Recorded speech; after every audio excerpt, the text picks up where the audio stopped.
53 বছর আগে আধুনিকতার ছোঁয়ায় তৈরি হয়েছিল ঈশ্বরদী ললিত কলা একাডেমি। আজ হারিয়েছে সেই আধুনিকতার জৌলুস। এক সময় এই ঈশ্বরদী ললিত কলা একাডেমিতে অনেক নামকরা বড় বড় সঙ্গীত শিল্পী আসতো। ঈশ্বরদীর ঐতিহ্যবাহী ললিত কলা একাডেমি থেকে সবাইকে জানাচ্ছি স্বাগতম। বন্ধুরা, আমার পেছনে দেখতে পাচ্ছ ঈশ্বরদীর ললিত কলা একাডেমি। বিভিন্ন সাংস্কৃতিক মনাদের একদম আশ্রয়স্থল বলতে গেলে এই ললিত কলা একাডেমি। আর এইখানে ভিতরে একটা অডিটোরিয়াম আছে। এই অডিটোরিয়ামে এখনো প্রতি শীতকালীন সময়ে ব্যাডমিন্টন খেলা হয় নিয়মিত এবং এখানে প্রতিযোগিতাও করা হয়। প্রয়াত সাংবাদিক মহসিন রিয়াজি অনেক চেষ্টা করে গিয়েছেন এই প্রতিষ্ঠানটি ভালোভাবে পরিচালনা করার জন্য, যে কারণে দেশের বিভিন্ন স্থান থেকে 120 জন প্রশিক্ষক এসে প্রায় 400 শিক্ষার্থীকে সাংস্কৃতিক শিক্ষা দিতেন। ললিত কলা একাডেমিটা একসময় এইখানে প্রচুর খেলাধুলা হতো। এই ব্যাডমিন্টন খেলা হয়, এর ভিতরে একটা সুন্দর অডিটোরিয়াম আছে। এই অডিটোরিয়ামের ভিতরে প্রতি বছরই খেলাধুলা করা হয়, বিশেষ করে ব্যাডমিন্টন খেলা হয়, আমরা যারা র্যাকেট বলি। এই যে অডিটোরিয়ামের এখানে গেট টেট ছিল, সামনে গেট দেওয়া আছে, এখন আনফর্চুনেটলি এটা বন্ধ আছে। তো এটা হচ্ছে যে ঈশ্বরদী ললিত কলা একদম গার্লস স্কুলের পাশে যেটা টাওয়ার দেখতে পাচ্ছেন, এটা পানির ট্যাঙ্কি। এইটা হচ্ছে পানির ট্যাঙ্কি।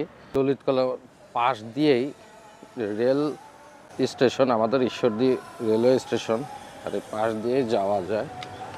আমি এর পাশ দিয়ে ললিত কলার ভিতরে এই সাইডে আবার একটা কিছু স্টাফদের থাকার জায়গা, এখন বর্তমানে হয়তো থাকে না কেউ।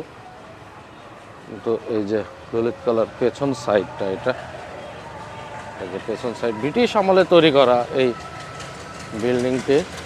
দেখেন পেছনে আসলে ঝোপঝাড় হয়ে আছে। আর এর সামনে রেল স্টেশন, এই যে ট্রেন চলে যাচ্ছে গোবরা, রাজশাহী, টুঙ্গিপাড়া এক্সপ্রেস। এই ট্রেনটি নিয়মিত যাতায়াত করে আমাদের ঈশ্বরদী থেকে।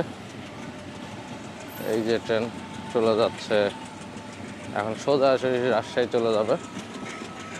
ঈশ্বরদী স্টেশন থেকে আসলো ট্রেনটি। এই হচ্ছে ললিত কলা একাডেমির রেল লাইন থেকে আসলে গাছ অনেক। আর এই যে ঈশ্বরদী মেন টাউন, আর এটা হচ্ছে রেল স্টেশন।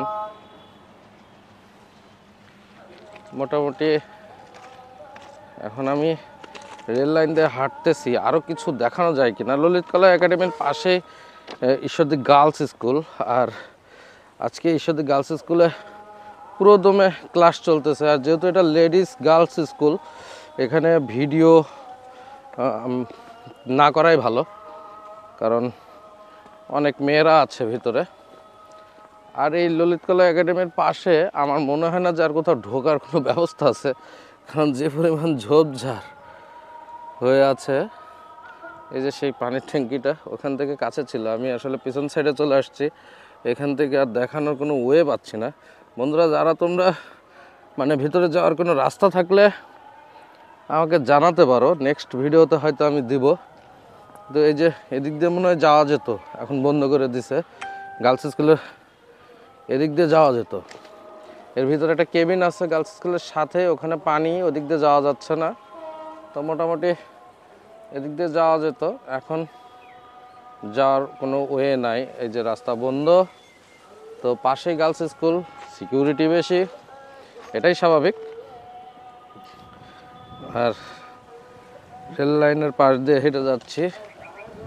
এখন মোটামুটি ভাবে বলা যেতে পারে যে এই ললিত কলা একাডেমির একটা আনুমানিক ধারণা আমি তোমাদেরকে দিতে পেরেছি।